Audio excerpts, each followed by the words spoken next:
Vou dizer para vocês, olha, eu como padre, eu sinto isso na minha pele, sinto isso com as pessoas que trabalham comigo. A religião por obrigação, ela não transforma a gente. Fazer porque tem que fazer porque chegou a hora. Nem sempre nós conseguimos fazer. Não estou dizendo que a obrigação não é importante. É importante sim, faz parte do nosso processo de maturidade. Saber que nós temos obrigações a cumprir. Mas se a gente não faz uma ponte da obrigação com o crescimento que essa obrigação traz para a nossa vida, nós vamos começar a repetir ritos e gestos inférteis. Nós precisamos descobrir que há sempre alguma coisa que precisa nos fazer crescer. Há sempre um detalhe na restrição que precisa ser observado para que o todo da minha vida seja transformado por aquele detalhe. É um poder interessante isso, né? Você sentir que há um detalhe que vai transformando o todo da vida. É por isso que a quaresma é um tempo forte de jejum, abstinência e oração. Mas não significa que ao longo do ano isso não faça parte da vida cristã. Toda a vida cristã é feita de sacrifício. Aí você vai, nossa, mas que visão dolorista de religião, hein, padre? Não. É porque, na verdade, a psicologia já nos ensinou isso. A vida nos ensina isso o tempo todo. Nenhum ser humano pode ser grande, nenhum ser humano pode ser verdadeiramente grande se ele não passa pelos sacrifícios diariamente. Se ele não vive as restrições de cada dia. E a gente seria uma ilusão da nossa parte pensar que nós vamos conseguir grandes coisas na vida se a gente não sacrifica para alcançar. Você acha que viver fidelidade, casamento que durou 50 anos, 60 anos, como a gente viu no passado, você acha que as pessoas conseguiam isso de qualquer jeito? Não. Só que tinha um detalhe, a capacidade de resignar-se do ser humano de 20 anos atrás, parecia ser muito maior do que a nossa de hoje. A nossa geração, as nossas gerações agora, eu sou mais velho até, né? Tem as gerações agora, do presente e do futuro, elas não são muito propensas a sacrifícios. Quando você fala de restrição, ixi, meu Deus. Por que cresce tanto hoje a mística dessas religiões que não estão comprometidas com nada? Ah, eu acredito que Deus é uma energia, uma força superior. Religião é bobagem. Ter religião é coisa do passado, não é necessário, eu não estou preso a nenhuma fé. Isso é um discurso bonito que muitas vezes esconde preguiçoso. É um escudo que protege gente preguiçosa. Porque esse Deus, que é energia, né, que todo mundo fala, que muita gente fala hoje, que não compromete com nada, que não compromete com ninguém, isso é coisa de gente preguiçosa. E olha, e se tem uma coisa que nós podemos afirmar, sem medo de errar, o cristianismo não é uma proposta para gente preguiçosa. O cristianismo não é uma proposta para gente molenga. É exigente. É exigente e vai pedir de nós o tempo todo uma resposta. Sabe por quê? Configurar a nossa vida à vida de Jesus dá trabalho. Aquela frase de Pilatos, eis o homem, quando Pilatos apresenta Jesus para ser crucificado, né? Para ser condenado, para passar por todo aquele suplício.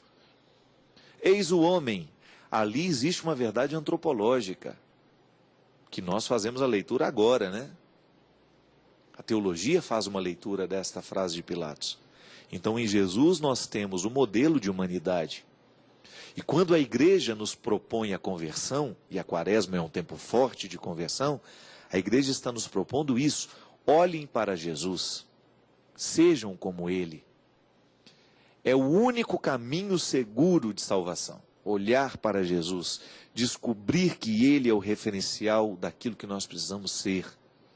A igreja é um caminho para nos ensinar isso, para nos levar isto. A igreja é o sinal desta salvação. É por isso que nós não podemos acreditar numa fé que não nos comprometa com realidades concretas. Acreditar num Deus que não mexe no meu jeito de ser, acreditar num Deus que está só dentro do livro, que é um poema bonito, né? Outro dia eu ouvi o Dunga dizer, e ele tem razão, nós não podemos transformar a profecia em discurso banal. Nós não podemos esquecer a profecia. A poesia é bonita, mas a poesia tem que ser profética. Ela tem que ser lugar da verdade. Ela tem que ser lugar que mexe com o nosso coração. Quando eu escuto uma coisa bonita, aquilo me emociona. Mas esta emoção tem que mobilizar uma ação. É assim que a gente vai se configurando ao Cristo. O que é o sacramento? O sacramento é uma oportunidade que a igreja nos oferece de apressar esta configuração. Quando eu confesso os meus pecados e recebo do Padre a absolvição, em nome do Cristo, eu apresso a minha chegada. Eu apresso a minha aproximação de Jesus. Minha gente, é a mesma coisa. Eu gosto do meu pai. Admiro o meu pai. Você admira o seu pai. Você gosta do seu pai. Você começa a querer ser como ele. Você presta atenção no jeito como seu pai age. E existem situações que apressam o seu jeito de ser como seu pai é. Você vai descobrindo. Seu pai é engenheiro, você descobre que tem um curso. Você faz uma engenharia, você começa a ser mais como ele é. Seu pai era, digamos, um homem presidente de tal clube. Você quer ser também presidente, para ser como ele. É engraçado isso. A identificação é um processo humano que não tem outro desejo senão apressar o nosso jeito de ser, para a gente ser mais ou menos igual ao outro. Vai lá no exemplo mais baixo que pode ter, né? Você gosta daquela atriz, acha aquela atriz fantástica. Aí um dia você se pega cortando o cabelo igual ela. Você se pega prestando atenção como é a roupa daquela atriz. Aí você começa a se vestir parecido. Isso é identificação. A vida humana ela está o tempo todo ligada ao processo das identificações. Eu me identifico com aquele escritor e de repente começo a escrever dentro de um mesmo estilo. Você não faz igual ele, mas você começa a ter estilo. Por isso que quando você vai analisar um autor, você vai descobrir quais são as influências que ele recebeu para produzir aquela literatura, para chegar àquele resultado de texto. A vida cristã é a mesma coisa.